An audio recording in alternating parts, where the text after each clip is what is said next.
I had the master turned off. It's not no audio's going to the deck. So.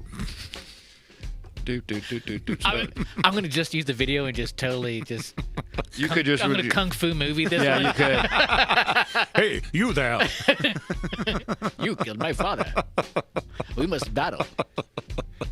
All right. You are part of the Wu-Tang Clan. Now it's working, and we're back on you. Are we sure? Yes. You just have the one glass of bourbon, right? I know, but it's. Here we apparently, are. it was enough. Thank God Jamie's not here. 108 proof, huh? Is that what he said that shit is? Yeah. Yeah. It's printed on the bottle. Yeah. Did it feel like it? It does now. Well, the reason we're talking about proof is because we had Kenny Coleman, who has the #1 bourbon podcast in the world, right? Yeah. Like, that's not an exacerbation. I know. That's for real. Let me see the sheet there you got. Yeah. I think it says. We printed it out. Yeah, we did print it out. Yes, world. World. World. The world, babe. World. Zoom in the World. But no, it was great. Like, Kenny's a great dude. We know Kenny through his lovely wife, Lauren, who we both worked with at Interactive Media Lab in a production environment. But yeah, if you are a fan at all about the brown liquid, then this one is for you. It's super informative. He takes a deep dive, and we could have talked for another 2 hours just Easily. Yep. on production, on the history of bourbon, on what his process is, what other companies' processes Well, and are. there's just so many elements and aspects to that business and industry. It's fascinating. Yeah, It was like yeah. I felt like I logged in some continuing education credits. Yeah, I think we should get some kind of paper certificate. After. Bourbon University. Yeah. Well, I partake several times in Bourbon University at home. You're an adjunct professor. I know. I'm Jason adjacent. You're a Jason adjacent. You know, next to Jason. All my friends are Jason adjacent. Jason adjacent. If I started a band, that would be called, like, my backup members would be Jason adjacent. Jason adjacent. Whatever it'd be, blah, blah, blah, and the Jason adjacent. But Scary Larry. And the Harry, no, Scary Jerry and the Harry. Jerry. The Harry Ariel is still #1 on Yeah. Rick's list. Yeah. But no, this was fun. It was. We hated to do this without Jamie. Unfortunately, he had to be out on the field working on a museum piece. But Paying for the studio space. yes, so we hated to not have this one. But we thankfully Kenny was nice enough to leave some bottles of his delicious bourbon here for him. They'll continue to be tasted. Yes, Yeah. absolutely. But you can really tell, I mean, talk about a passion for something. Yeah. I love his story. I think we talk about it a bit. I mean, it was just born out of the hobby of enjoying bourbon. And he and a friend both taking that, and 10 years later, I Yeah, mean, it's 10 just years. really an amazing story that full of, all the entrepreneurial pitfalls Yeah. and challenges and everything else. While still maintaining a day job and a family. Yeah. And like, I mean, it's impressive, and kudos to him and his partner and Lauren for sticking with it and actually making something. It's super impressive. So it's a cool story, and that's why we wanted to have him on, because we talked about this, that we love the fact that this podcast, we can start talking to people who create things. Yeah. And this is definitely a creator story, so it's a super cool one. So take a listen to it and enjoy it. This is what, number 6 for us of the A-POD-Calypse now. Yeah. Right, and Rick? then 6. number 6. Rick's And- like, I know. I labeled these every time I save the file. Well, and speaking of labels, tip of the hat to the tagline on his label that we'll use to intro the show with. It's "Enjoy this pursuit." Yes, an adventure in bold flavors. Do it.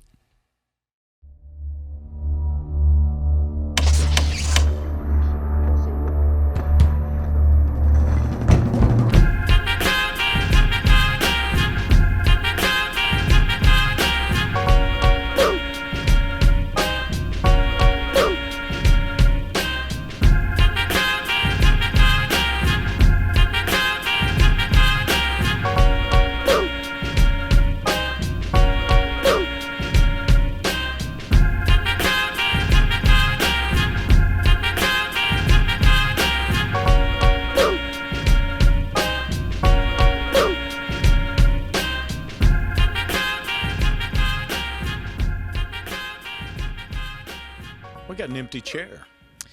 Yeah. What happened? He's still alive. Oh, He's okay. just not here. Just not here. Yeah, so we Jamie cannot make it for this one, so we decided just for it to be us two and Rick Boone. So Rick, at least you're here. So Oh, that's the wrong person. There I am. yeah, hey, Rick. Hey. Yeah, Jamie wanted to be here. We didn't want to skip another time period and not recording, but Jamie's out working in another state, another city. Yeah, what's he doing? Museum Install. graphics and video and whatever else all that he does. So, which is kind of a funny way to get into what we should talk about. Is we've actually had some feedback from our listeners, all like 3 or 4 of them, Oh yeah. that Super positive. All super positive. yeah, it's all positive. Yeah. Great. So thank you for everybody who's given us feedback, all 2 of you. We've never really introduced ourselves, like who we are. Like we said our Who the name. hell are these guys? We said our name on the first podcast, I think. Which was helpful. Yeah. Well, to learn each other. Right. No, Yeah, to get to know yeah. each other. But we never said what we do, who we really are, and like, why we think we're geared toward doing this. Right. So, myself, I'm Jason Barnett. I am a graphic designer, video editor, creative direction, motion graphics, travel for corporate events, do large-scale events with gigantic graphics and gigantic screens, which is where you kind of come in too, because that's also your field, but in a different aspect of it. Right. So please. Yeah, divulge no, your and that's secrets. how many years now are we We first met known each in other? 20 years now, almost exactly. Are we celebrating our 20th anniversary? On this one? Yeah. Sure, let's do it. Was that, what is it, silver wood? What's 20? Well, Pens. Pens. Where where would can we get somebody, pens? I don't know. Where do you get a pen these that's a days? callback listener. Yes. Go Yeah, back to that so episode. I'm Matthew Stone. Jason and I know each other primarily from live events. So I'm a live event producer. I've been doing it now since the mid-'90s. But what's interesting about the work we do is that it crosses so many disciplines. Yeah. You know, a lot of times the end result is a live event or a pre-produced, packaged, family of media. All kinds of different disciplines come into play. And so obviously we go way back with Jamie. We'll speak for him since he's Yes. not here.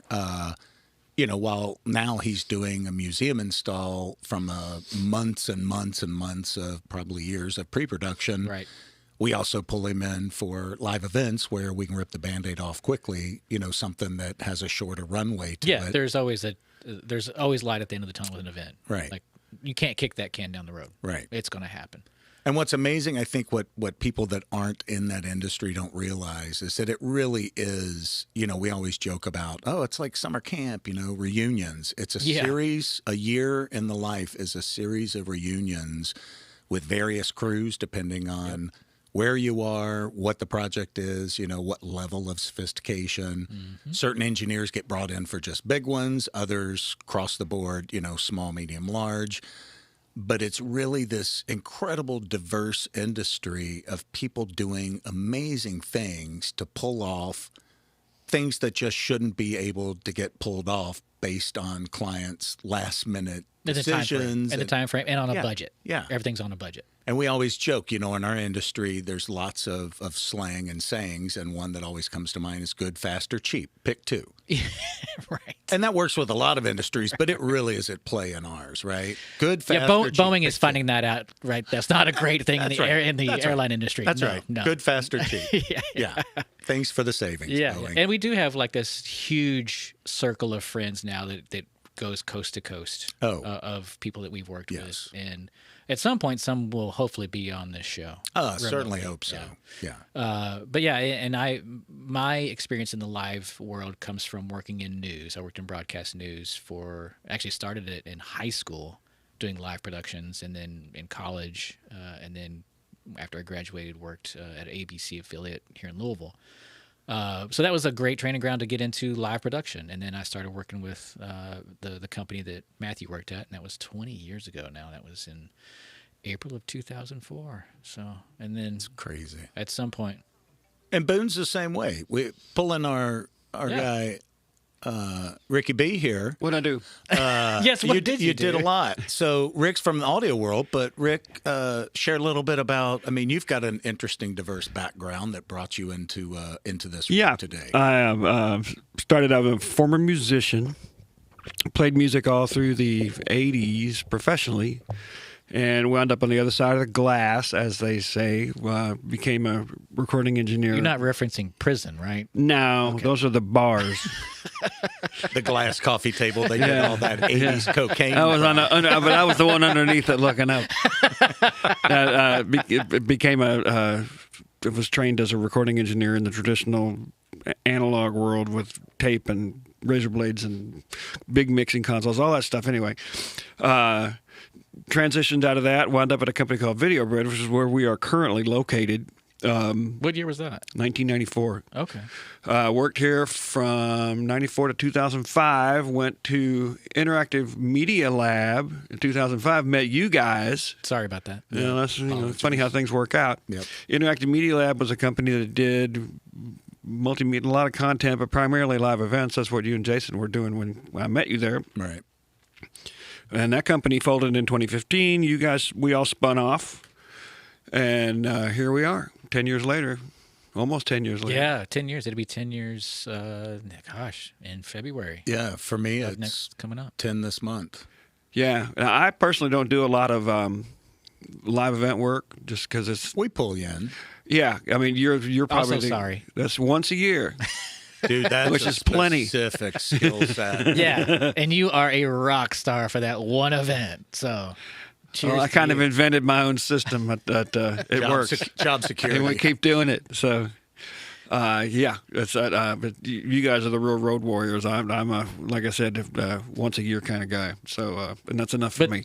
you mentioned that like you made up your own thing, and that's kind of what I always tell like my kids are getting into the creative world too with design and video. Like, yeah, you want to be a creative person and you want to make things. You want to design something or make music, whatever. But most of it is just problem solving. Yeah. Like it's not. Oh, I got to make this thing. It's like, okay, oh yeah, I want to make that, but how do I get there? Right. So, and then, or a client will come up and say, hey, I want these things. Like, okay, yeah, I think I can do that. And you reverse engineer it and you get there somehow. But most of what I do, and I'm sure you feel the same way, it's just problem solving. And then how do I get it done? Back to our two of three things. Good, fast, or cheap. Yeah, it's tricky. But evidently we're doing okay with it. We've been doing it for this long. So, hey. And at some point, I think we'll spend more at a future episode talking about what really popped in my head while you were saying the things you were saying was what I find super interesting in this industry, whether you're a graphic designer or general designer, producer, whatever role you play.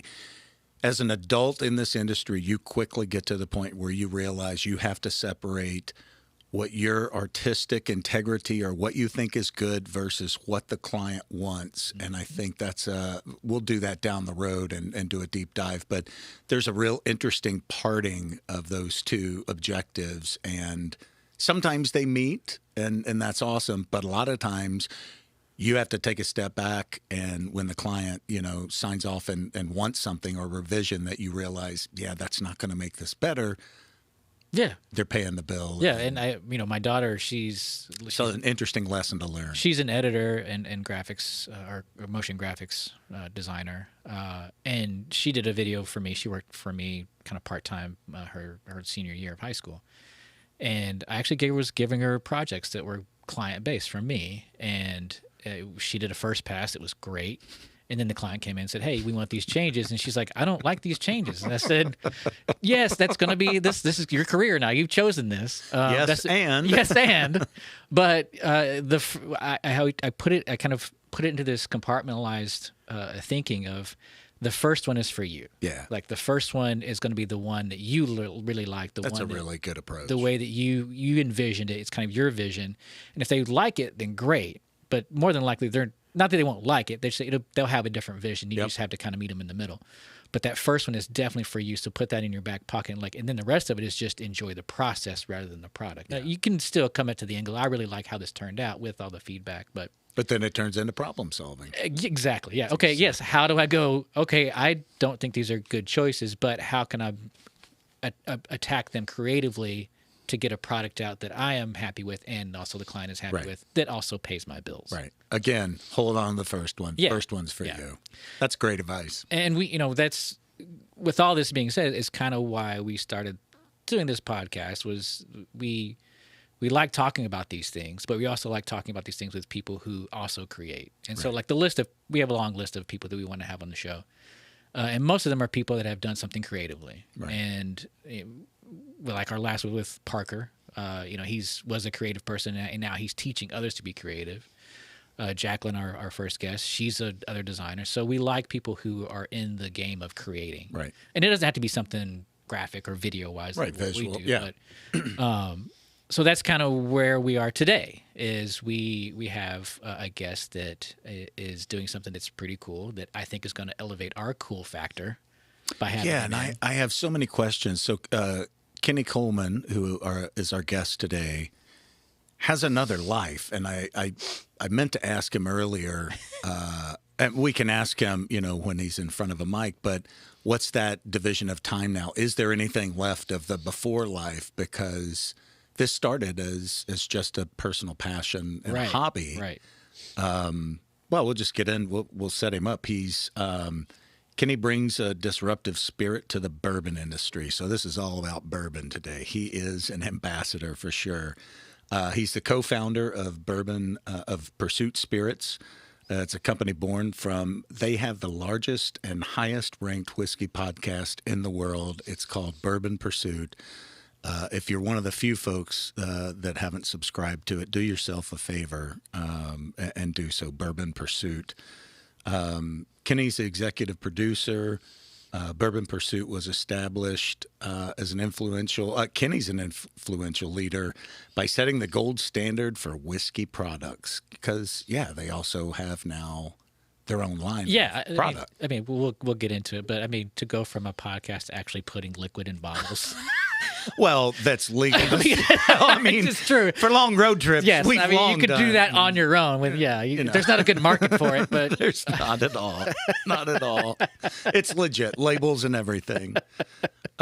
He's been a presenter at Bourbon Society meetings, conferences, other podcasts. Hello. Yeah. And a panel moderator at Bourbon and Beyond Music Festival. We talked about that festival a few episodes ago. Yeah, I mean, like I said, just that alone is just a pretty cool and impressive intro. Yeah, hobby. Yeah. I mean, I don't think I'm going to make a lot of money just by drinking bourbon. I lose a lot of money, and somehow he has flipped the drinking into a business. So, but we're excited to have Kenny here. So without further ado, Kenny Coleman. Welcome, Kenny Coleman. Howdy, how's it going? Dude, good seeing you all. Good to see you, buddy. So good for you to be here, man. I brought gifts. Besides yourself? Well, that's the gift that keeps on giving. We'll see after all these drinks. TBD. Yeah, real welcome. Quick, before we get started, tell me, we had set it up initially, part of your intro as, look, there's another part to Kenny Coleman's life. This was a hobby that you started. Are you still, is this now full time? Have you walked away from your origin story, as it were? Wouldn't it be so nice to go full time at bourbon? Did a bottle of radioactive bourbon bite you, and until you became? It's just that's your origin keeps story. Going. No, I mean, it was funny. My business partner was at an event for. Name drop. Here's a Luke Bryan event this past weekend. Nice. You can name drop. Please name drop. Oh, yeah. So he met this other tequila company, and they were talking and trying to. They had like a Range Rover that was all like decked out and all this, like 15 employees doing this. And he started talking. It's like, well, how many case sales you're doing? And got their number. And he's kind of looking very perplexed. And she goes, "Oh, yeah, we don't make any money." And we're like, "Ah, okay, that checks out." I mean, this is all super cool. Yeah, no, we don't make any money. So it is a long tail to get to where we want to go. But no, short story is that, yes, I still have a day job outside of everything podcast related and bourbon business related. Talk about that just for a second. Yeah. I think we should. I want to hear that. Vsoft? Sure. So I've been in a wide range of things for most of my tech career. I was doing a lot of stuff. I kind of started doing desktop support until the point where you get tired of helping people fix their email problems, and you're like, all right, let's find something different here. We all have older parents. We still doing that on a daily basis. Listen, I think my wife found a good meme the other day. They're like, millennials have it the worst because not only did we have to teach our parents how to use the printer, but we also have to teach our kids. Yeah. Because, they're for some reason they can't figure it out. Yeah. Well, Gen X is the same way. Yeah. Yeah, we're in the same boat. Yeah. So I was in the, like I said, tech space doing desktop support, and I said, okay, well, let's get into something different. Got into networking, which led me into VMware, which you were talking about. So I had a long career working with VMware Technologies, actually working for the company for quite some time. And then earlier this year... Coding, programming... So I have done a stint of programming. I have done everything from sales engineering, which is going and helping customers figure out what they need, then getting out of that and doing what's called like solution architect, and then into technical marketing, and then also developer relations, which is doing a little bit of coding, more like hack coding. I was never really a good coder. Neither was I. Yeah, it's like if you want to write real production code, you got to learn how to write tests, and I wasn't gonna. Most of my coding background was copying and pasting. Like, I found this code. Like, that seems to work. Yes. You know what's insane? Have you seen everything with AI now, what you can do with code and Copilot with GitHub? All you do is you say, hey, I want my app to do this, and it just builds it for you. Yes. It's amazing. It's insane. The kids today are going to have life so easy. I hope they use those powers for good. I know. But then recently, like I said, earlier this year, VMware was acquired by a very, very, very, very, very large company called Broadcom. They make pretty much every chip that's in all your cell phones and stuff like that. We're familiar with that company. It's I think it was a cool $69 billion is what they got acquired for. It's a cool number. Yeah, That's a cool number. And they could throw in one more billion just to make it not 69. Yeah. And then after that, you got to make cuts somewhere. And of course, half the company, I think, got ripped out. But that's life. That's the tech bubble that we're all in. But I ended up landing at a new place called Chain Guard. They're an awesome company doing software security supply chain stuff. So, nice. Yeah, we could go deep in that, or we can go deep in bourbon. I think we probably got we know we're going deep in bourbon. I just want to acknowledge the fact that there's another side. There of is a whole other side. Okay, that's why we get into this business. That's where they call me like the spreadsheet master. So it's like, you got your master blender, got your master distiller. I take care of the spreadsheets. Yeah. Well, so now that we've sort of crossed that little to-do off, talk about the origin of Bourbon Pursuit. Yeah, I'd love to. And by the way, thank you for having me on to be able to talk about this, absolutely. Because as doing a podcast for so long, we're usually not on the other side of the table. It's we're always the ones like interviewing and talking about it. So I always love being able to kind of talk about our story, because I really feel that it is super unique in the world of whiskey and what we're doing. But Bourbon Pursuit, that origin started because of my business partner, Ryan. He had an idea where he wanted to start a podcast. He didn't know what it was on. He originally was going to do it on lawn care. That's his. Oh, really? Yeah. No shit. So we have a guest we can totally bring on. Oh, yeah. You say that. We're talking about you, Kyle. Okay, forget bourbon. Let's go back to this lawn care idea. Some tall fescue. You got to make sure it gets enough water and 2 inches of rain per week. You have struck a nerve. This is an untapped vein of liquid gold. How do you get that cool cross-cut checker pattern? Yeah. I mean, we'll do like just a whole week on just sod. We probably could. It's funny you say that, because nowadays, if you go on YouTube or TikTok, they have like grass talk and all this other kind of stuff. People that take their lawn super seriously. Yeah. So he's always been a little bit of ahead of his time thinking about these things. But yeah, he thought, well, I don't really think I'm going to have a whole lot of runway. Kind of like you said, with a topic on, because that's his business. He owns a business around here called Go Green.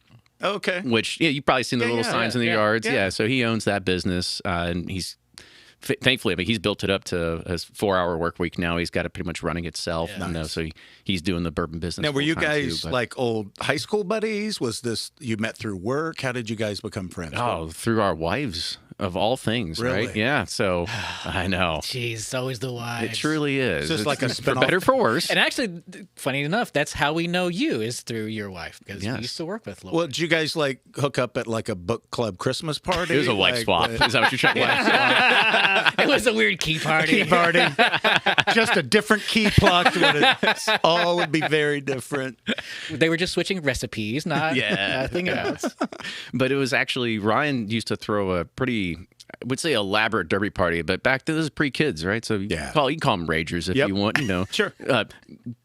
PA systems, strobe lights, fog machines, all that sort of stuff. Really put the effort into it. Yeah, I know. Nice. And I would bring very nice bottles of bourbon back then. Because you're a fan. I mean, I was you've definitely always been a the bug, connoisseur. The bug bit me in like 2012, 2013, and that's when I started kind of really hunting. And how old and were you finding- then? 6, 7? Let's not get into that. Just because I got a baby face, you have to say that. That's low. Yes. But I would bring these bottles, and he noticed, and he was like, these guys are bringing George T. Stagg to a derby party. It's like most guy's people legit. most Got people game. were bringing bottles of Woodford, Yeah. bottles of Makers, or yeah. they were pouring out bottles of Pappy 15 and filling it up with Makers. I did that one. So that was a good joke for another derby party. I appreciate the honesty. That's awesome. I did that. How long did that joke go on for that party? It was a This solid. is really good. Oh, Happy. man. Yeah, You posers. The amount of people that just pour it and they're like, "This is the best I've ever had." And we're like, "Mm-hmm, yep." And then you catch the one mixing it with Coke. Like, how dare you, sir? How dare you? Oh, it's just a part of what it is. People drink with their eyes. Yeah. That's part of the whiskey biz. But anyway, we had started just down that path. We just kind of made that mutual connection, and he wanted to do a podcast because his business, he's busy, pretty much not busy, I should say, in the very cold winter months and the Right. very hot Yeah, summer yeah, months. yeah. There's really not much going on. So he's like, well, I'll just go ahead and my Christmas project, winter project, I'll do a podcast. Didn't really think there was a runway there. And his brother is actually a purchaser and works for over at another large distillery here in, well, we'll say in Bardstown. And he says, Okay. well, you're from Bardstown, bourbon capital of the world. Why don't you do a podcast on bourbon? Yeah. And he goes, that's actually a really good idea. And so he reaches out to me, and I'm usually the king of no. And I'm like, well, every good idea is already taken. There's no way that this is going to work. Right, And right, I spent about a week listening to other shows and finding out, well, these all suck. So I think that there's an It's opportunity. a low here. bar. Yeah, It's a yes, low bar. There's really, I mean, this is 2014 time frame when we're sitting here kind of thinking about the idea. I mean, think back then, you see podcasts. There was Yeah. really not talking No, 10 right, years right, ago, yeah. right? So there really wasn't a whole lot to look at competition. And we just said, well, there's got to be something different. How do we be different than a couple guys sitting around a microphone drinking this and giving our review? Because we're nobodies. Why would anybody Right. care what we think about a particular kind of whiskey? And my boss at the time, and he still today runs a very successful tech podcast called The Cloudcast, where he invites startup CEOs to come on and talk about what technology they're doing, what they're building, and their story. And I said, well, that's what's missing. Like, let's find an avenue where we can give all these characters that are inside the bourbon industry an opportunity to come on, tell their story, and that is a way that fans can start connecting with the brands Oh, interesting. Yeah. and kind of really give them that conduit to make that happen. And it's been a really good recipe for success. And now Bourbon Pursuit reaches around 50,000 unique listeners every single month. Like last year, we did around 2.2 million downloads. It's amazing. I mean, I love it from the fact that we are able to find an audience, and we went so deep in a niche that people care about it as much as we care about it. Yeah. And it was just fun to be able to see that. Now we've been able to grow that and pivot off to a few different things. What I think would be interesting, and I don't know that you would have captured this data, but finding out the folks that have listened to your podcast that had no real interest in that industry until making the connection based on the stories and the content that you were sharing. Or just being a very pedestrian Right. Approach to bourbon. But then all of a you know, sudden they're like, oh, I'm like a cat with a ball of yarn. Like I can't stop, unraveling this Yeah, yeah, thing. And yeah. you've probably credited with some serious bourbon lovers now that. Well, you can say that, or Alcoholism. It's a fine line. Say, it's a fine line. Maybe failed marriages was I was going to go, because people start spending a lot of money on bourbon right That's now. all secondary data, guys. It's all secondary data. It's not the focus. Okay, let's pull it back. Pull it back. But it actually has been really cool. I mean, over the few years doing this, there's sometimes that you hear people and you get these stories where. I'll leave some names out of it, but there was a guy that he was in medical school. I don't know where it was, medical school, law school, whatever it was. It was medical school, but he was spending all his time at the hospital. And during COVID, he was just like, I hate my job. And he's always had a passion for bourbon, listened to the show for years. And he's like, you know what, if I'm going to quit and change my career, this is the time I'm going to do it. Right. And he came, like a year after COVID and talked to us and says, like, you guys are the inspiration on me just going all in and doing this and really finding happiness in my career now. And so he actually works for another distillery here in Louisville and stuff like that too. So you just hear these stories and you don't know who you're listening to. I mean, we've had celebrities reach out to us and they're like, oh, I love the show. I'm like, yeah, you have like 2.2 million followers. Like, I had no idea. Yeah, you get some people that slide in your DMs and you're kind of like, oh, hey. Hey, guy. Yeah. Well, speaking like, of, do you have any Blantons? Yeah. Speaking of Jim Gaffigan. Yeah. Huge fan. And massive I forget how long ago that was when I saw it pop up in one of my social feeds. It was like, oh my gosh, they have made contact with Jim. And I assume he found you guys through the podcast? I mean, honestly, it's through all this networking that's sitting right here is kind of how it all came about, because you all know Stu Pollard, right? Mm-hmm. So I'll kind of short window this. So because of me with Lauren through you all that met Stu and back to Lauren, and I met Stu and Jim. The way Stu says is that before Jim was ever Jim, he would couch surf with Stu because he had nowhere to live. I did not know that. Yeah, really? So they went to college together and everything like that. That's so awesome. yeah, and so that's how they knew each other. It's so funny how small, like, you always think of, entertainment world, media world, all that. It feels like this really big industry, but it's actually pretty intimate. Like, the 6 degrees of separation is pretty it's small. incredibly incestuous. Yeah. 100%. Yeah. But anyway, sorry to interrupt, but go ahead. Oh no, I mean that's at the end of it.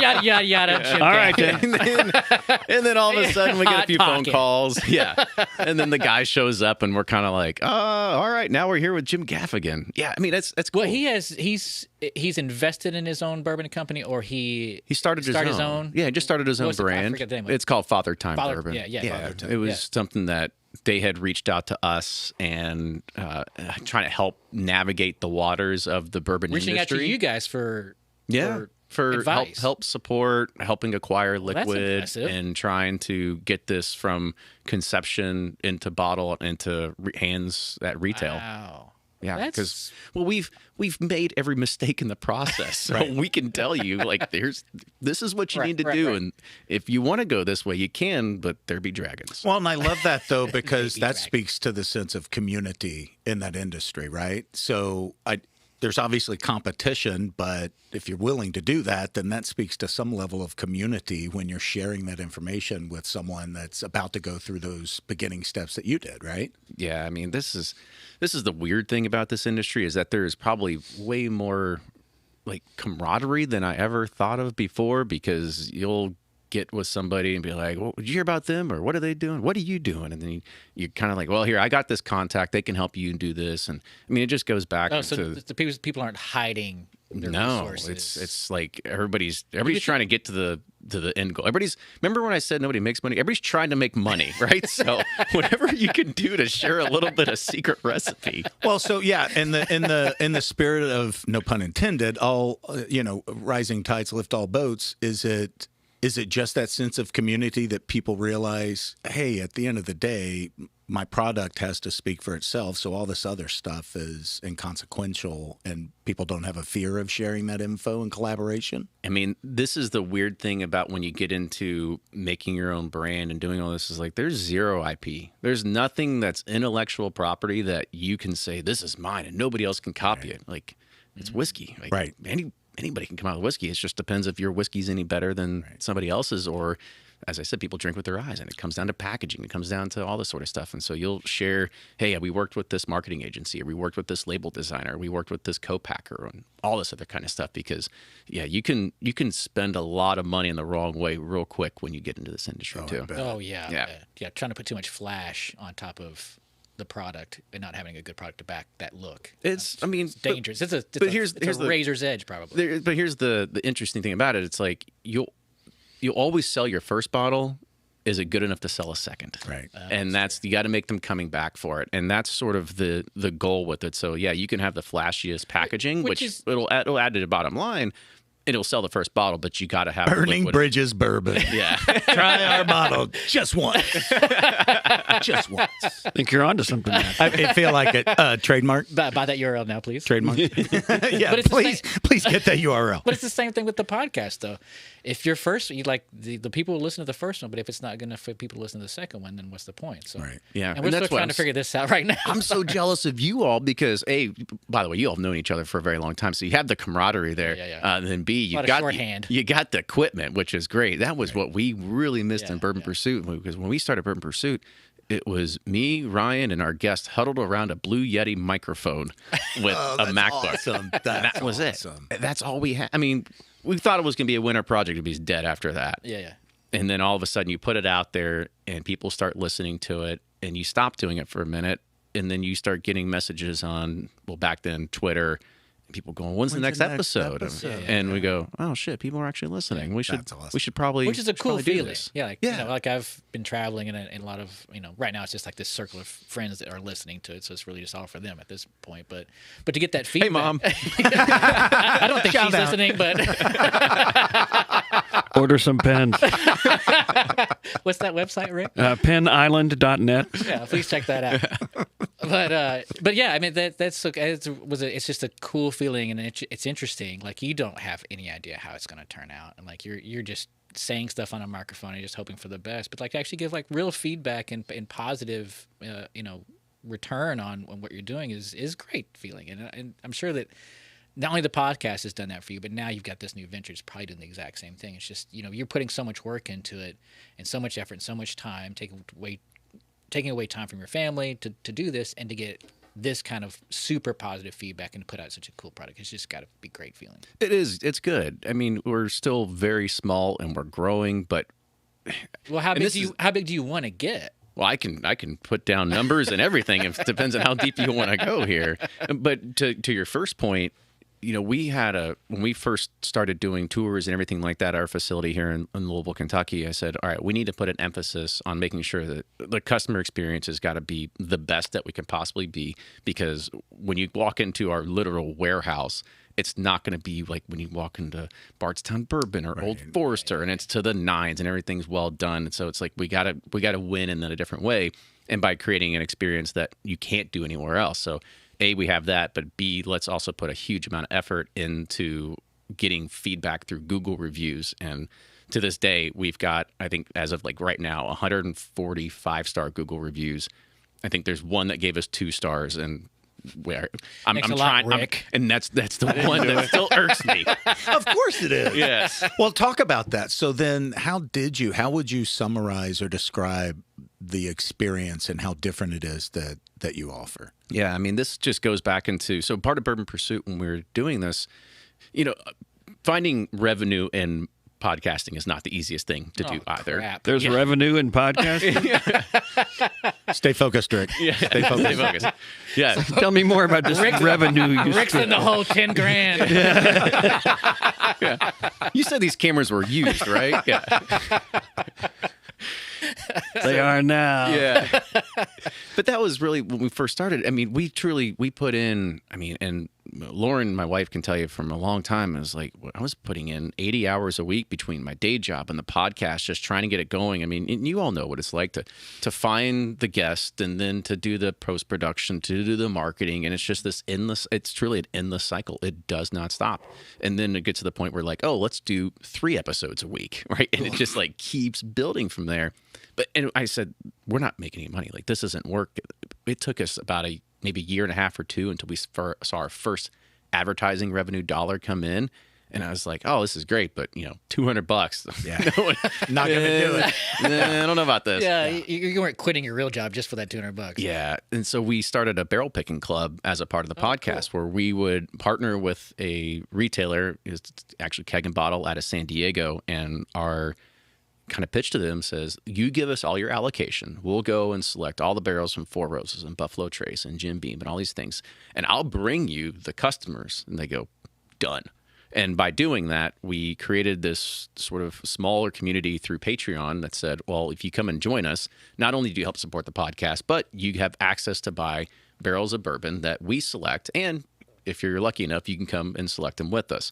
So giving people that opportunity to actually come and do a barrel selection, if you're a bourbon nerd, That's huge. it's your holy grail. Yeah. There's really nothing cooler than doing that. Yep.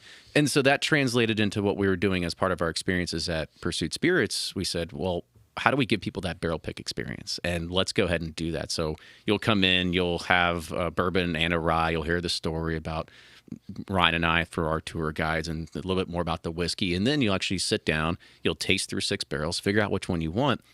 Then you'll grab a whiskey thief, an empty bottle, and you'll fill the bottle with the whiskey thief straight from the barrel. And then you'll actually take it through the bottling line yourself. Nobody else is doing anything like that. That's it's amazing. It's super intimate, super kind of bare bones and rugged, but people feels super love it. organic and authentic. Though. Yeah. That's awesome. Yeah, because there's a lot of places around town that actually have a fill your own bottle experience. I feel like it's almost like a Disney World experience because you're exactly right. you put the bottle there and you pull a lever and then all of a sudden it's full and here you go, $150 out the door. You're like, that was 10 minutes. Like that was it. Yeah. Yeah. Or write your name on it. Yeah, totally. And here's a picture of you doing it. $22. Woo, like a roller coaster. Here's a photograph of you. Seriously, think about adding that to your Yeah. You probably should. No, look at the camera. Just to be candid, there's no smiles. It's just I want to see it after all the tastings, though. That's the camera. That's the shot. That's the shot. That's the money shot. You want all your friends right on your face with a Sharpie. it's the couch for the nap over there too. See, we just elevated your game. Yeah, perfect. Yeah. Any other ideas? Yeah, we'll be happy to provide. Well, so and talk about that. This experience. I mean, this is the newest chapter in your endeavors from Pursuit Spirits, right? Yeah. So we had shifted from the podcast and started Pursuit Spirits. And I shouldn't say shifted. We went parallel. We just decided to take on more work. So in 2018. Bored. Yeah, right. All this free time. No, what are we thinking? Who needs a family? No, I'm just kidding. Love you, hon. But like I said, 2018, we had this idea of actually creating the brand, and we were just doing cask strength single barrels. They were fun, little one-off sort of things. And we had met through a broker at the time who was actually doing our bottling. We were selecting the barrels, getting them out to market. We did about 30 of them over the span of a year and a half or two. And he was like, guys, this is fun, but this isn't a business. Yeah. Like, what do you want to do with this? And we go, you're probably right. It's a little fun side money, but it's not life-changing. It's like barely, we didn't even take any money from it. All we do is we take that money to go buy more barrels, and you just keep The cycle continues. Yeah, and it's the vicious cycle. And so we said, well, if we're going to do this, we need to figure out a strategy. How is our whiskey be different from everybody else? What's the where is it going to come from? Because I'm not going to start my career over being a distiller. There's no point in doing that. Yeah.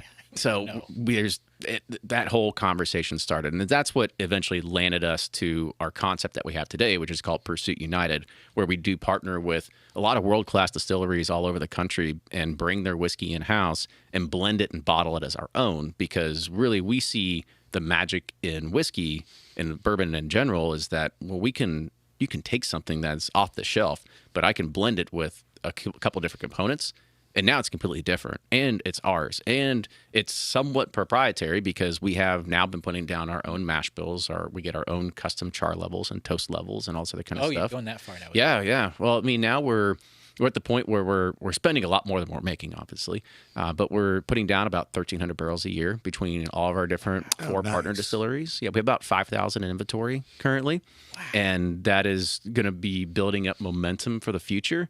When we started this project, we came out with our Pursuit United Bourbon Batch 1, It was about 10 barrels, what we had done through selling all those single barrels and buying those 10 barrels, blending it, putting out to market, selling out in about 30 days. And we go, okay, I think we're onto something. Let's go and buy 4, 3, 2, 1 in new make. So we can buy as much aged stuff, but let's put most of the investment into new make. Let's slowly build this. But I mean, aged whiskey is going to cost more than new fill whiskey. Yeah. Right. So our margins will get better as time goes, which will eventually be able to get us out of the rat race and hopefully working in whiskey full time. Well, and what's that? Do you have any sense of projection of what sort of timeline that is? Yeah, I mean, we actually have a few different projects that we're doing right now, and our latest one is we're getting ready to open up a whole new tasting room and bar and everything like that on Whiskey Row in downtown Louisville, and we're projecting that to be open by end of March, very early April 2025. Now, we didn't have the funny story about that is like I didn't want to deal with the general public. I didn't want to. Well, that's what I'm sitting on. The question I was going to get to, but you've already queued it up. It was never really like the intention. I was like, let's just get whiskey on the shelves and sell it. Like, it'll sell itself. It'll be fine. And obviously, it doesn't sell itself. But by doing that and having your own tasting room and having a retail experience, you collect a lot more margin because you're now the distributor and the retailer. Right. And I was like, okay, so that actually fast forwarded a lot of our projections. And does it sort of legitimizes the wrong word, but it kind of elevates the brand as like something a little bit more established when you have brick and mortar like that. Yeah, by far. Yeah, I mean, and by being on Whiskey Row, like we're going to be right there with Bardstown Bourbon and Michter's and Old Forester and Buzzard's Roost and Green River. Yeah, you're in good company. Yeah, we're going to be all down there with them, and I mean, just the foot traffic alone should be able to take care of that. So goal is that hopefully we're in whiskey full time by end of 2026, going into 2027. So not too far away. No, not at all. Yeah, that's awesome. Well, are you poised and queued up to be a part of, I guess, whatever the passport book, if they still have that for the Bourbon Trail? Yeah. So there's the Kentucky Distillers Association that is part of that Bourbon Trail, the official one. It's not free to join. It costs money to be able to join it. Yeah. What? Yeah, no. They got to make money somehow. And it's all based on the amount of barrels you have. So far, we haven't joined yet, but I think we're going to probably join potentially by the end of this year, very beginning of next year before we open up our spot. They've been really good to us as a part of the podcast, helping give us information, giving contacts to people. And so we want to give back and be a part of it too. And if it leads to a few more footsteps in the door, then the better. Yeah. Yeah, I'll That's be on the awesome. trail. I know that. Yeah. Well, yeah, I saw, I don't want to go down the rabbit hole, but I wanted to ask you, I saw something in the news this past week, Kentucky Bourbon Direct. Tell me, do you know, is that on your radar? New business trying to... I have a inkling of what they're doing, but I don't know all the back end of it, and I think it has to do with a lot of direct to consumer. Okay. So there's a huge push right now that's kind of there's push and contention all at the same exact time, right? Because when you try to rustle and rumble up an industry that's been so ingrained in the 3-tier system, which has been around since Prohibition was You're going to repealed. piss some people off. Yeah. What was it? I think it's the 7th largest company, privately held company in the United States is Southern Wine and Glaciers, right? And they own 50% of the market share of how you can get your bottles into distribution, Which is insane. Which they recently let go of, like 15 or 3,000 employees or something like that. Like, because wine's down right now, a lot of things are down, so they're cut. So what's that mean? That means even less opportunity for you to get distribution to other states. So by and large, you've got to figure out, well, I'm only distributed in 12 states. So if somebody from California wants my bottles, I can't give it to them directly, right? Or because of those laws. Because of those laws. Prevent you from doing. Okay. Correctly. So state by state are rolling those back. It's not a broad swath across the country. Correct. All 50 states have their own rules and regulations on how alcohol is determined. And that was, again, part of the repeal of Prohibition, that every state got to figure out how it was going to work. And there's been a lot, like I said, Amazon obviously has taken down the doors of like how people get stuff. Yep. And so people shouldn't, like, if you want to buy my bourbon, why should you be subject to saying like, well, sorry, you can't, there's no access because, sorry, Arizona doesn't want you to have it. Yeah. Like that's very bad from a consumer standpoint. So there's a huge push of trying to get this direct to consumer route going, and there's a few avenues already. Like there's Washington, D.C. It's a little bit like the Wild West. Like they can ship to 43 states or something like that.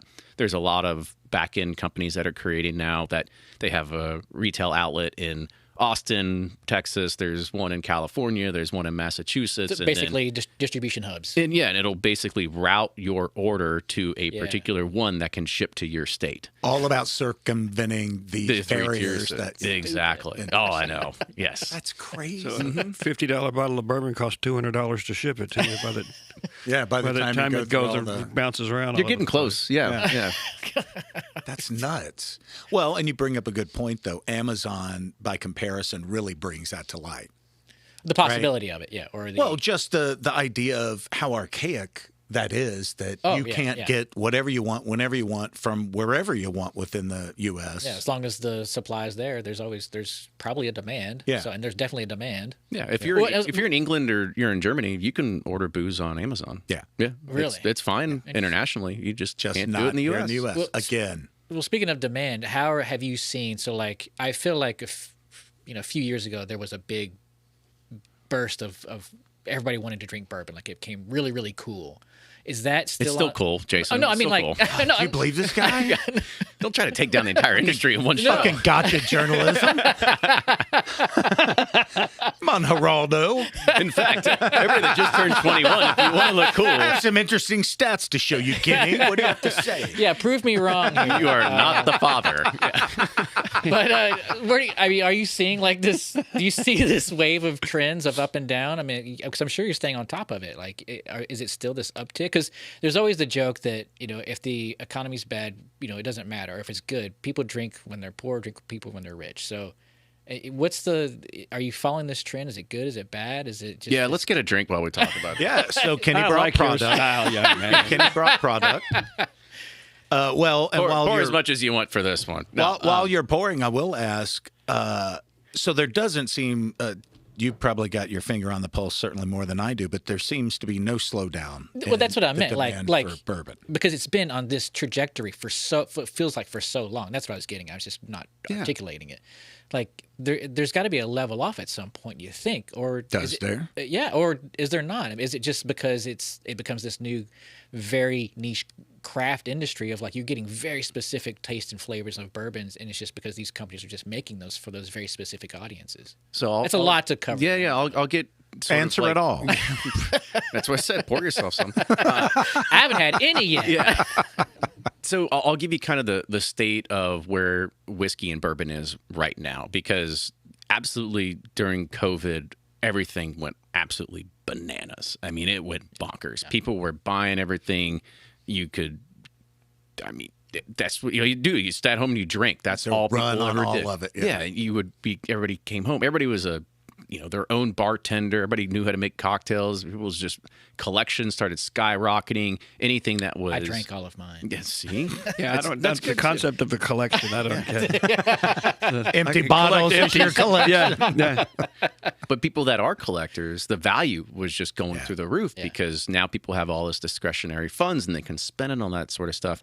And you saw every major distillery put in hundreds, if not close to $1 billion in investment in what they were building to put out more barrels and more whiskey and everything like that. And we've now actually hit a plateau. Like we were starting to see the other side of that. It went from just complete hockey stick up to now like going all the way back down. People aren't drinking. What should I say? We have this conversation a lot on the podcast because we feel that our type of listener is still drinking. They're still enjoying bourbon. They're still buying, the occasional bottle and doing this. But the companies that are hurting the most are your Brown-Formans, they're your Pernod's, they're the big players. Because where's that volume play? Mm-hmm. It's at the bottom shelf. Yeah. Right? Yeah. And you're talking to people that are now having more access to cannabis. I was going to ask how that plays a huge role. And we talk about that too, because we say that obviously if you're college age, like we didn't have we had access, but now it's like really easy to get access to cannabis nowadays. And that's all plenty and fun during college. But once you have kids, you don't want to be stoned out of your mind every single night, right? Like, Well, you not probably, everybody, Yeah, but- not, it's like Why would what? so you're probably Well, gonna this got come back. judgy quick. Super judgy. So you're probably gonna come back to having a nice bottle of something. Moderation. Moderating. Yeah, That's all. You know, you can combine cannabis and bourbon together. You can. It's like peanut butter and chocolate. Man. It's like improv. It's yes and. Yeah. Rick, do you want a glass of brown over here? Yes, please. Yes. Slow down. Matthew, can you reach that glass over there? I can. All right. It's just to kind of keep this going. But yeah, you're right. It's like the whole cannabis movement. It does have a little bit of impact because younger generations are moving towards that. Younger generations are also drinking less. Oh, they are. Yeah, but the data just shows that they just don't have kids yet. And I think that's just part of that's just part It's of what it waiting is. for them. Yeah. Yeah. But, you know, it was just a huge boom, and everybody just thought the hockey stick was just going to keep going. So production just tried to just keep going. They're like, this is not going to stop. What are we going to do? Max Shapiro from Heaven Hill always said that if like 1/20th of the whiskey drinking population in China or India catches on, it wipes out the entire bourbon surplus. Yeah. Right. Now that's changing entire culture. So you don't think that we can just go internationally and solve all these problems. But right now there is a huge surplus Untapped. of barrels that are available on the open market. And that's how this all works. And that's how pricing works, and trying to figure out what stocks of whiskey are available, what can be sold, and how low are they going to go until it all kind of picks back up. But we're in a very fortunate position that we're a very small brand. We're not, I mean, when Jack Daniels says they lose 5% in a quarter, like that's huge. Yeah, yeah. But Jack Daniels has nowhere to go because they're already in every corner Right. store Right. across the They're globe. saturated. Yeah. Yeah. Yeah. We have plenty of room to grow. Yeah. So we'll be okay. Let me ask you this, Kenny. I know back in that, speaking to some other people in the industry, that in the 1970s when bourbon consumption was at basically an all-time low, nobody wanted it, and all these warehouses all over Nelson County were filled with barrels.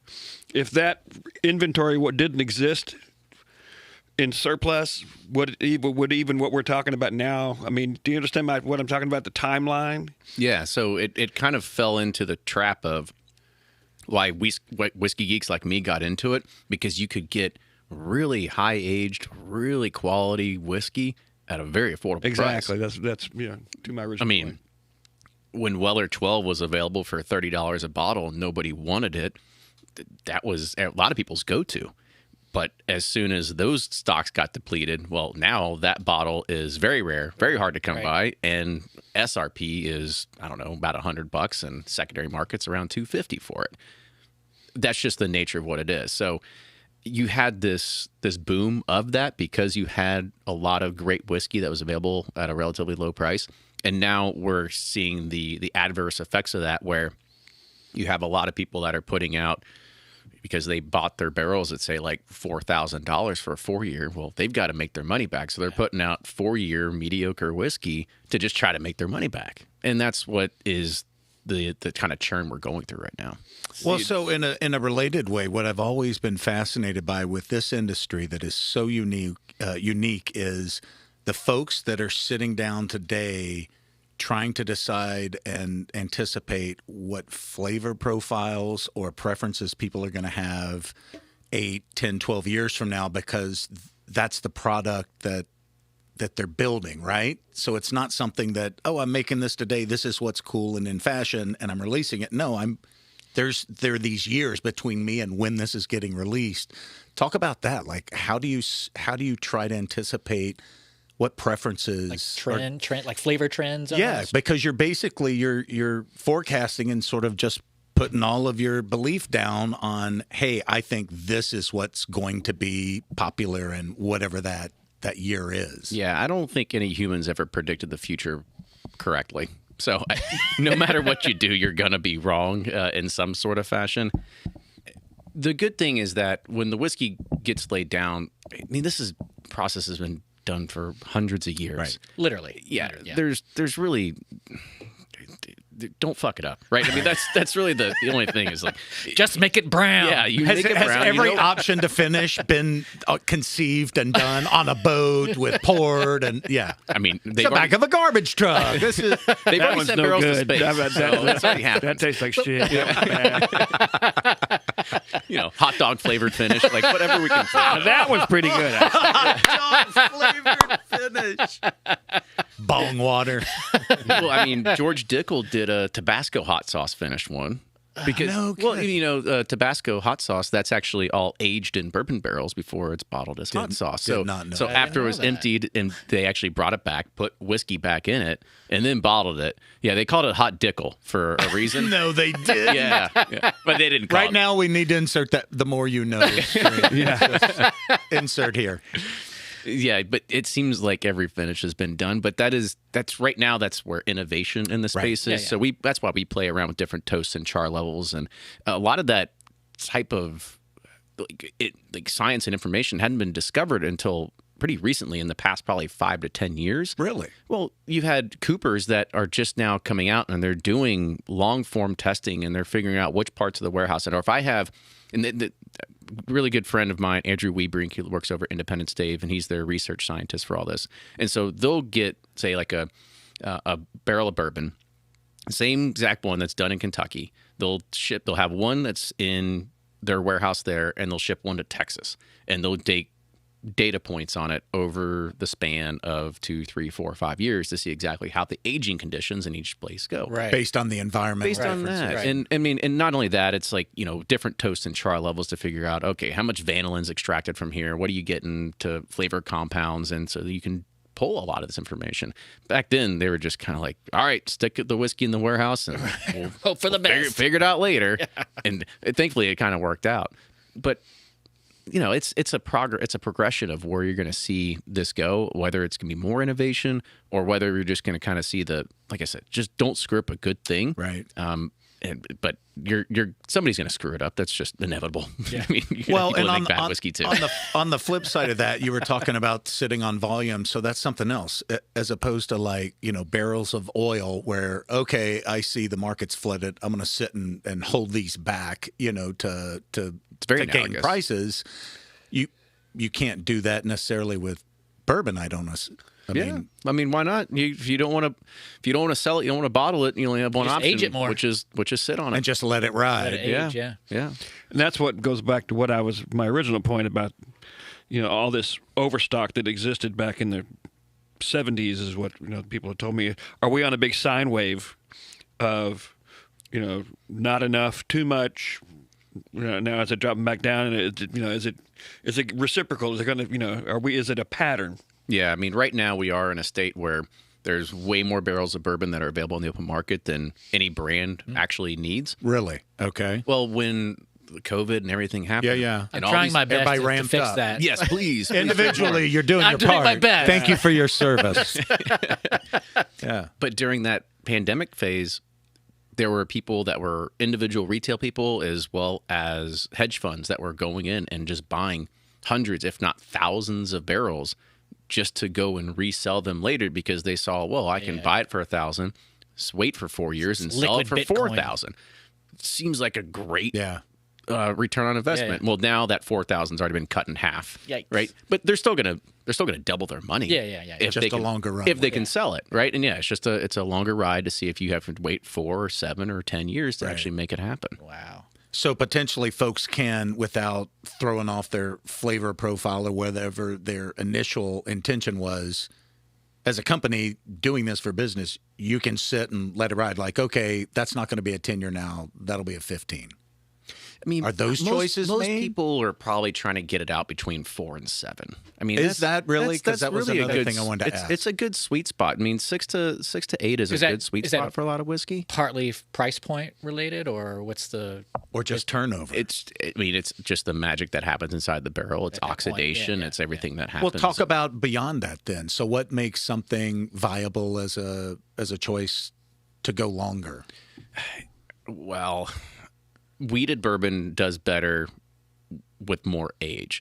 But here's the thing. It's like, this is why you don't see 40-year-old bourbon. This is very rarely why you even see anything over 20 is because we don't have the aging climate here in Kentucky or even the United States that gives you this sort of like low level, very slow aging process. It's the heat, it's the cold, it's the extraction, it's everything that goes into it. I mean, I've had a 40-year-old bourbon. I've had a 45-year-old bourbon. There was Thompson's Reserve that came out. There was a guy named Buddy Thompson. Rest in peace. He was actually on the podcast. It was a fantastic episode we did with him. But he came out with this 40-year-old reserve, that barrels that he had distilled back when he was the chairman of Glenmore Distilleries.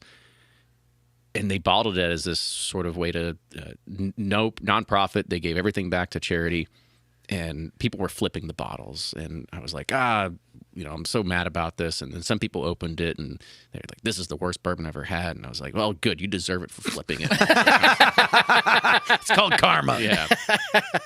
But I talked about this on the podcast, and then Buddy emails me and he goes, well, I don't think you understand the whole thing. So I actually got to sit with Buddy and taste that bourbon with him. And I told him, I go, Buddy, this is the best smelling bourbon I've ever had, but it tastes terrible. The smell though was it was like if you could put that in a Yankee Candle, it would smell so well. Yeah, when do you reach critical mass? I mean, it's from an aging standpoint. It's bourbon. It's not wine. It's not those things that champagne or whatever that benefit from, cheese or some shit that it's 100 years old. It turns to shit after a while, right? Yeah, it does. I mean, not only that is you lose everything. Right. Yeah, I mean, it evaporates. The angel share contains. Yeah. So that's the part of what it is. I mean, there's stories as well at the place that Lauren used to work at where they have so much whiskey that they'll be like, oh, well, there's this whole lot over here that's like 18 to 30 years old, and they'll go and taste it and they're like, oh, this is terrible. And so it gets dumped into their bottom, very low level shelf stuff because it's like, well, we're not going to waste it, right? We're not going to pour it in the river. Yeah. Set it on fire. Set it on fire. So to your point, is it based on geography, temp swings, heat, cold, all that? Everything can transpire between 6 and 8 years and give you everything you need for the most part for the aging process here. I don't want to say I know what I'm talking about. We've tasted a lot of whiskey. Podcast. You know more about that than anybody else. Imposter syndrome here. Come on. As a part of it, though, at the podcast, the good thing is we did start. You have an asterisk about the title of your podcast. Yeah, professionals. But we get a lot of stuff sent to us from all over the country. Everybody sends us to get free samples, and I mean that's why I brought free samples for you all, right? Yeah. So you can see what it's like. Which we can't. Darn tasty too. Oh, he's already tasted it. Supposed to do not. Well, yeah. Let's get into this part. So, hold on. Before I'm gonna finish my thought there with that is I won't reveal it. Is because because we get to try a lot of whiskey, and I mean we've tried everything from new make to 2 years to something that's 15 years and plus, and you see just a lot of really great bourbon just come out at 6 to 8 years old, and it just has all the qualities and characters that you want. When you get to that 10, 12, 15 year mark, sometimes it gets a little over oaked, but I kind of like that. I've got a soft spot for a lot of oak flavor. Do you? But when you get into the younger side, then you have the very astringent and all these other kind of things. So you have this middle ground, which is just a really happy zone for a lot of bourbon. Yeah. Nice. All right. Now we can talk more about me. So speaking of... Rick, are you getting this shot? I'm getting that shot. Hey, look at that. I can do product placement. What is this one? So let's explain this one, Kenny. Yeah, so this is our first baby. This is Pursuit United Bourbon. This is where we started with working with 3 different distilleries. It was a year in development to be able to actually find the partners that we were going to work with and making sure that they had the stocks that we could build off of it. And so we work with, obviously, Bardstown Bourbon Company. That's our Kentucky component. We work with another one. It's about an hour south of Nashville in Columbia, Tennessee. They're another big contract distiller. And then the third component is from Finger Lakes Distilling out of, obviously, Finger Lakes region in New York. Oh, and so they make our wheated bourbon that goes into it. And so it kind of gives you this sort of like nicer, softer profile at the very end. So there's a lot of stuff that we could dive in with it, but I'll let you. We'll talk about how did it come down to those. I can tell you one thing, it tastes then. delicious. Yeah. What was that process like? I mean, when we did this, we said, well, when we're working with things that were only available in the open market, We've switched since then. So now we partner and we contract distill directly at these places, but you are only whatever's available in the open market. That's all you could choose from. Right. And a lot of it was coming from this place called MGP, or Midwest Grain Products. For anybody that doesn't know, they make a ton of whiskey. They also make fuels and perfume and anything that can They be don't get distilled. the bottles mixed up. Yeah, right. But it's this massive factory in Indiana, and they just make a ton of stuff. And whiskey is just one of their segments. And so there's actually a lot of whiskey on the shelves today that is all coming from MGP. That's all bottled and labeled as something different. So you think your Old High West, you think your Bullet Rye, you think of pretty much a lot of ryes on the shelf. It's all MGP. That's where they're coming from. Smooth Ambler, Penelope. It's all one company that makes their whiskey, right? Wow. And we said, that's great. It's good whiskey, but it's been done 10 times over. And how can we out MGP these Right. companies? So we got to figure out another route to market. So we started trying to figure out, well, we're from Kentucky. We got to have a Kentucky product as well. And so we started talking to Bardstown Bourbon Company. Of course, they knew of the podcast, which gave us a little bit of a leg up. We skipped a few steps in the process because they had told people no for very long that they couldn't bring on new clients. But knowing that we're very transparent, they're a part of the story, they see that, well, we build them up at the same exact time. Yeah. But as we were going through this, we also said, well, if we only contract at Bardstown, well, they're going to come out with their own products, and there's 50 other clients at Bardstown. What makes us any different or any better if we're just all doing the same exact thing? And so we said, well, we got to work on blending. That's the only way that we can make ours really stand out, that we have a different angle or differentiation in the market. Then it was finding another partner to work with. We ended up finding that other Tennessee distiller. They make amazing bourbon, but they also make a lot of bourbon for other people. Again, it just kind of goes into like, well, now we have a blend with something different. And we're doing this. We're blending Tennessee and Kentucky together, and we're trying it, and we're like, it's okay. It's just expected. It's like anybody feels like they could do this if they make the right contacts. And through the podcast and through doing Pursuit series, which is our first brand of doing those cask strength single barrels, we got hooked up with Finger Lakes Distilling, which was out of that region. We love their whiskey. We always said that if it was here in Kentucky, they'd probably be bigger than Willet, but since it's bourbon from New York, people put their blinders on and are like, well, I'm not drinking New York bourbon. Even though bourbon is a distinct product of the United States. That's right. It can be made anywhere, including territories like Guam. So if you're interested in that, there's a nice little Guam bourbon, little tidbit there for you. So we took a particular single barrel that we were working with and blended in with it too, and we found like something. And now it was another few months of just blending, figuring out ratios, which goes well with high rye versus low rye versus wheat, and what's going to work and what's going to cost us in the long term, right? Because what Finger Lakes can do for us, I mean, when we do our contract distillation there, we take up almost 3 months of their production. Do you really? Yeah. Holy smokes. Yeah, that's how much, because we do 110 barrels with them. They do 10 barrels a day. That's all they can do. Oh, wow. So when I said, hey, here's what we want to do, they're like, oh, okay. What was your name again? Yes. The check will clear, right? Kenny, huh? Yeah, nice to meet you. But I mean, that was just one of those things. Like we had a good working relationship with them. We still do today, and the cool thing about what Finger Lakes is, it's an actual craft distillery. Unlike the other two, which are big behemoths, they can pump out a lot.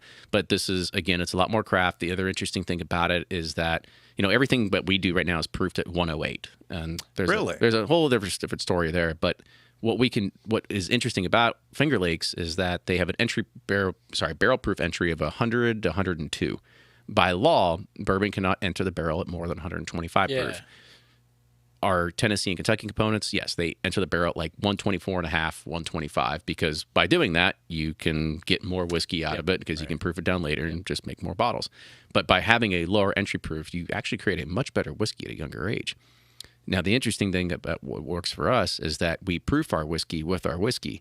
So when we add something that comes out at 119 to 130 on the Kentucky and Tennessee side, lower than 100 for something that has 99 to 105, well, we naturally bring down the proof by still keeping all the characteristics of the bourbon without having to add a whole lot of water. Yeah. That's awesome. To remove the flavor. Yes.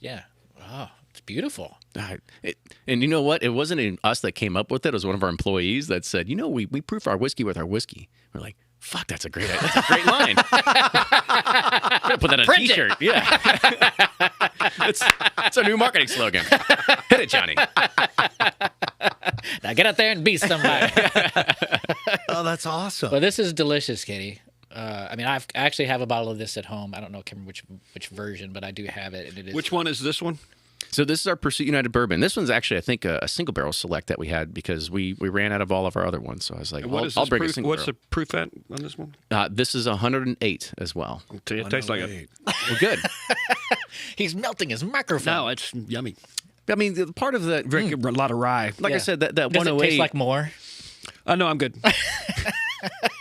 Well, we got 3 other bottles up here. That's so why I'm going to pace myself. it's Friday. I had a big lunch just in preparation for this, so I'm good. There's some snacks in the corner there for you. That's right. Well, I also huge fan of your packaging and just the clean, neat look. I mean, they're all subtleties, but for anybody with an eye for design, it's like that's everything. I'm glad That's you huge. like it. Well, yeah, it's because it feels because there is the trope of making all of your bourbon marketing look like old stuff. And it's kind of sometimes it's almost inherent to like that's what you're supposed to do with bourbon and how you market it. This is it seems like it caters to a younger audience and a more refined audience just by being it's so classy and simple. That's all we deal is with classy people. That's why I'm here. Keep it classy, Coleman. Fuck yeah. Well, and I love your tag too. I'd noticed this when you guys first started doing this, but I love the tag at the end of the paragraph descriptor. Enjoy this pursuit. Yeah. I mean, doesn't that say it all? We had meetings of whether it should be the or this and trying to figure out which. And I said, it needs to be this. Like everybody expects the, but it's this. And that's how I was like, it translates even better to a T-shirt. Right? Absolutely. You are so merch ready. I know. It's all about the merch. Well, so I don't want to put you on the spot, but first of all, I do. Can I have thank another you. drink? Yes. Thank you for the deep dive because for folks out there at various levels of their familiarity with the product, I think it's super interesting to hear someone who's got their finger on the pulse of the industry, and that's where your finger is, Kenny. Well, it's we on have the pulse. to. Yes, it's true. And hopefully you can still feel it. Yep, slight pulse. Yeah. But I don't want to put you on the spot, but talk to me. I have, from my glory days of enjoying Brown, a very specific idea of dollar for dollar, what I think was, and probably I would maintain still is, what do you think dollar for dollar, what would you say is your favorite bourbon? And not your own. I was like, besides my own. It goes without saying. Yeah. We get a lot of stuff sent. And at least myself and my business partner, Ryan, our palates are constantly changing. A lot of us, we get into it. We find Makers is by far probably our gateway bourbon for most people because I would say, you get that red wax, you try and you're like, It's oh, okay, I neat, like it. It's an easy sipper. Yeah. And then you're looking for what's next. Let's find some rye. Let's find some spice. Let's find something that's a little bit unique and different. Was the question value of like where do you dollar for dollar for everyday bourbon, like just that everyday bourbon that your go-to. Bang for their buck, kind of. Yeah. Okay. So I get this question a lot. People do say, "What's your go-to bourbon?" And I don't have one anymore. I think the fun thing about being in this, not in the industry, is as a hobby or as an enthusiast, as you get into this, you get to discover all different types of styles. Right. And I don't feel that it does you any good to be pigeonholed into a single expression or just a single distillery because they all have very unique qualities. It's like, you go to Barton, it has this banana bread note. You go into Buffalo Trace and it has this sort of like maraschino cherry. You go into Old Forester and it just has classic, deep, robust caramels and everything like that. And now I'm at the point where if we finish dinner or something like that and I go to the basement, I look at the bar, I've got 150 bottles open. I kind of know what I want. I want something chocolatey. I want something malty. Yeah. I want something sweet. I want something spicy. And you just kind of, do I want it low proof? Do I want it high proof? And Depends on what your plans are for the rest of the evening. yeah, it really does. am I watching? Am I continue this going? Am I picking up my kid from day school or preschool? Yeah. Is this a one and done, or am I gonna? It's only 8:30. Do I want to go to jail? Yeah. I know just the time. Well, yeah. I mean, do you have, I guess, to Okay. pigeonhole you more? All right. Let's. Because I know, Bang like, for the buck. I know, like, Bang for the buck. Also, like, my mood changes the flavor too. Like, if I just want to sit and just chill and like put on, some Miles Davis, that's a very different drink than just like I want to have a good time tonight. Those are two different drinks. Even though my go-tos are like typically the same, but if my mood is the right way, it changes what I want to have and what even it tastes like when I drink it. So it's hard to pick just one. I'll throw two your way that are from major distillers, so they're fairly easy to get to all your listeners across the country here. Is Four Roses Small Batch Select. I think Four Roses makes some of the best whiskey, hands down. They don't get a whole lot of press, and because they don't come out with a new expression every 2 weeks, Right. or they're not always in the headlines, but they're Classic. solid. They're always there, and nobody's ever had a bad Four Roses. What's your price point there? I think you're at $40, something like that. So relatively easy to kind of go by. It's not bottom of the shelf. It's 40 to 50. And we can go into that in a minute, because I've always said if you're drinking anything like below like $20, like it's not worth drinking. So agreed. yeah, we'll go there. And then the other one, I really love Old Forester's 1920 and 1910. Yes, Both of those are really good, absolutely, but you're creeping up in Prices. $50 to $70 territory depending on where you're at. But still, both really great expressions. Heck, even Old Forester 100, their signature, wins in a lot of blind competitions, and that's $25 for like a 1.75 liter. Yeah. Yeah. I mean, so then I just have to go and put my foot in my mouth for my last comment as well. So Well, no, I mean, what I've long But that's held, a rarity, though. That's a rarity to It be is. under that. I have long held that for the money, Old Forester is really hard to beat to have on your shelf as just the Monday through Friday go-to, if you're so inclined, Monday through Friday. it's. I mean, I'm sober on the weekend. no, I meant just go expensive Oh, on sorry. weekends. Sorry. Yeah, he you're drinks not the good stopping the stuff. train. That was one of my question is, what's the cheapest bourbon you can buy that won't put you in the hospital? I think everything will put you in the hospital. Well, yeah, but No, It I just becomes volume. That's Yeah, a volume yeah, play. Yeah. that's a volume question.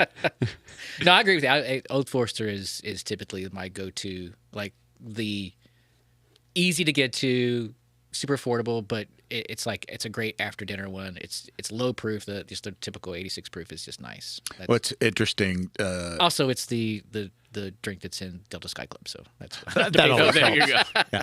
Talk about frequency. Yeah, my dad, retired pharmacist, I'll never forget how proud he was when he showed me he had bought at an auction an old original prescription for Old Forester because they continued during Prohibition. They had the exception for medical purposes. So, No, really? yeah, I think Yeah. it may have been. Does that give them the longest consistently running because of that Prohibition phase? There's something there that they get credit for that others don't because whoever, lawmakers doing handshakes in the lobby Right, of the right. Capitol. Well, sure, you can continue making that. It's medicine. That's what because I they took- all talk like that. It's for the snake bites. Helps my gout. Helps my gout. So it's between them and Buffalo Trace of the longest operating, Is it? Okay. whether it's brand or whether it's the distillery or whether it's the brand, Right. so on and so forth. Get some technicalities. There. Yeah. I just always thought that was fascinating. Like, what a great business move during Prohibition. If your job is making the booze, crap, now what do we do? Aha! Yeah. It's medicinal. Well, you say Well, it that, still but is, there really. was so much whiskey that got, dumped and drained and thrown away and was seized by United During States. Prohibition. Oh yeah, there's stories of people that would take their barrels out at night, put them on train cars, and get them on boats and ship them overseas, so the United States government wouldn't seize them. Couldn't get them. Yes. Wow. Yeah, That's awesome. I mean, that goes back into Al Capone days, and then would they because that's where all Would they the- retrieve them after, like, hoping that when Prohibition does end, that they would be able to get them back? Either that or Just sell them sold them or overseas. sell 'em? Yeah, do something. Yeah, the last thing you want to do is just basically go, well, this is all legal, dump it, get rid of it, set it on fire. That's all it is. So yeah, you didn't want to do that. Unbelievable. Well, in the history out of Prohibition, I mean, there's so many interesting. I mean, NASCAR is born out of Prohibition, right? Is it? I mean, didn't even know that. NASCAR. That's where the origin story was, from bootleggers running yeah. booze. I mean, that was as fast as you can. Yeah, that was your beginning. Of And NASCAR. always turning left. Always left. Always left. Which is a weird rule in bootlegging, but hey. 3 lefts make a right. I've got to change But cars 2 wrongs in don't. 2 minutes. Well, we're getting close to the end here. This is delicious. I would keep drinking if I had the time. I mean, we can always keep drinking after we stop recording. There we go. I plan to. Goes without. So that was understood, Rick. Well, so after everything you've said, what excites you most today? Like, you're now, 10 years into the venture? Yeah, I mean, Bourbon Pursuit will be celebrating its 10-year anniversary March of next year. You know, we're opening up our spot on Whiskey Row. We're coming out with new product lines. We're getting, actually, I know you compliment our packaging. We're actually getting ready to go do all new packaging. So we're doing a whole lot right now. Did you enjoy that process, by the way? No. It started in February this past year. So we're now, 8 months into it? How many brains around the table helping to come up with a collaborative Well, it was the choice? guy that helped design these, and I'll give him a shout out. Yeah. Brian Johnson. So he's also he's the lead designer for us for this, as well as our downtown. He takes care of a lot. I won't name drop anything, but he does a lot of design work for hotels and stuff like that. Nice. in the city. Ones with red penguins around, if that gives you any idea. Yep.